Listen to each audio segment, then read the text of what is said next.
Howdy folks, welcome to another beautiful Saturday afternoon out here in West Vancouver. Sun is just about to set. If you look over there, I mean, it's absolutely beautiful, although it's a little bit, it's foggy or smoky or something, which is like not very clear. Any which way, today we want to talk about the recent legalization of all drugs in British Columbia. Now, it sounds a lot worse than it is, but it is sometimes. I'm wondering, it's like I'm not convinced. But any which way. So what happened was that British Columbia, from the beginning of this year, I think, from the beginning of this year, or somewhere in January, I'm not sure the exact date, has decided they're going to take an approach of legalizing all drugs. So there's no illegal drugs, maybe one or two, but heroin, freaking whatever you want, you can have it. It's not illegal anymore. In up to 2.5 grams. So you can have up to 2.5 grams of heroin on you. You can have up to 2.5 grams of any opioids, any drugs, cocaine, anything on you. And it's not illegal. The cops won't catch you. Now, my first reaction to that was obviously, I don't know, man. I don't know.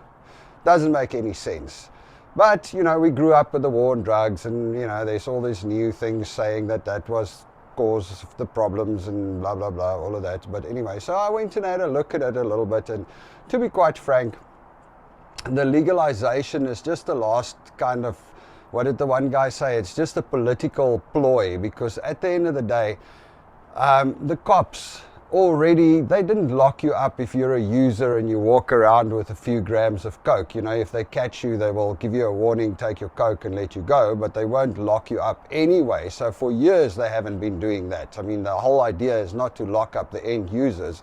The whole idea is to catch the dealers and the sellers, and that is still 100% illegal. So when they said they are legalizing hard drugs, it doesn't mean that you can now go to the store and buy hard drugs, or that some dude can walk around and sell you some freaking, it's now legal to walk around on the street and sell cocaine. It doesn't work like that. It's just the small portions or the small doses on people, so they don't want to lock up the end user. And the whole point behind it is that they're saying that locking up people and making them afraid to move around with the drugs just pushes it underground, and it actually causes more trouble, because if the guy wants to quit, he's not willing to disclose the fact that he's taking drugs or that he has a problem, because the moment he does that, he's scared of getting locked up. So there's this whole argument behind it, and a lot of it does make sense. Actually, one of the places where this worked really well was in Portugal, because what they did in Portugal is they also decriminalized all drugs, but they brought in a very, very strong support system. So in other words, what they would do is they would bring people, if they catch you with drugs, they would give you something. You can go here, these people will help you, it helps you quit, so there was a very big educational component around it. And then they also gave people the support. So if somebody decided, I wanted to quit, they could go somewhere and there was people that would help them free of charge, which was great, and it really worked in Portugal. There's a couple of other countries and other places that tried it, like Oregon, for instance. There it completely failed, because what they did is they just decriminalized everything, but they didn't have that solid support and education structure behind it. So initially there was less drug deaths, and I think now there's more again. It's starting to pump up again, because now everybody's just tuning, it's a free fall, we don't need to care. And I don't think that's the solution. So what will happen here in BC? Your guess is as good as mine.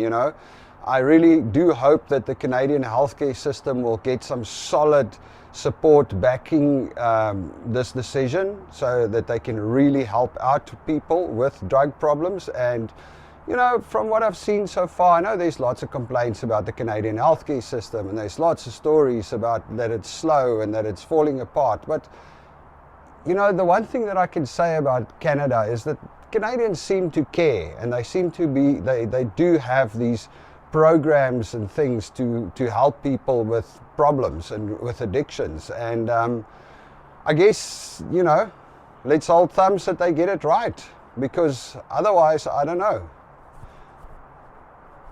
I'm not 100% convinced about it yet, I'll be honest. But like I said, I do see the pros and I do see the cons. You know, I see that there's value in having in decriminalizing it and allowing people that want to be helped to get help. There's value in trying to rather monitor those people and try and educate them and try and train them and try and help them to come on the right path, as opposed to just pushing them deeper and deeper underground to have who knows what happened to them. But then on the other hand, I am still also sometimes torn in the fact that, yeah, maybe it does, I don't know, man, maybe it does make it so much easier. Maybe it does destigmatize it. Maybe it's like, okay, cool, now you can take drugs because, you know, it's not criminal anymore, it's not illegal anymore, it's okay, you know. I don't know. We'll see how it goes. But anyway, that is the fact. That's what's happened. They have now officially decriminalized most hard drugs, most hard drugs, for up to 2.5 grams you can carry with you. That's what it is. All right, folks, have a good one. Cheers.